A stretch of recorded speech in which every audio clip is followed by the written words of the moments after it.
স্বাস্থ্য পরিবার কল্যাণ মন্ত্রণালয় 10টি জেলা হাসপাতালে আইসিইউ সেবা উদ্বোধন করা হয়েছে।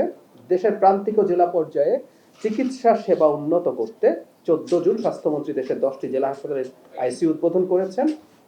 বিশ্ব ব্যাংকের অর্থায়নে পরিচালিত এই প্রকল্পের আওতায় প্রতিটি আইসিইউ ইউনিটে পেডিয়াট্রিক ভেন্টিলেটর, খেয়াল করুন, বাচ্চাদের জন্য ভেন্টিলেটর এখানে রাখা হচ্ছে, অক্সিজেন কনসেন্ট্রেটর সহ আধুনিক চিকিৎসা সরঞ্জাম যুক্ত করা হয়েছে। আমরা খুবই বিকেন্দ্রীকরণের কথা বলি এবং আমরা স্বাস্থ্য ব্যবস্থার বিকেন্দ্রীকরণকে নিয়ে খুব সিরিয়াসলি ভাবছি। গতদিন আপনাদের জানিয়েছি, আপনাদের মনে আছে হয়তো, উপজেলা হাসপাতালগুলোকে 101 শয্যায় উন্নীত করা হচ্ছে। কারণ শুধুমাত্র ঢাকার চাপ কমানো আমরা এইভাবে বলতে চাই না। এটা কেমন যেন খুব স্বার্থপরের মতো শোনায় যে ঢাকাকে আমরা চাপ মুক্ত রাখতে চাইছি। ব্যাপারটা এরকম না। রাষ্ট্রের নাগরিক তার কম ঝামেলায় সেবা পেতে পারেন।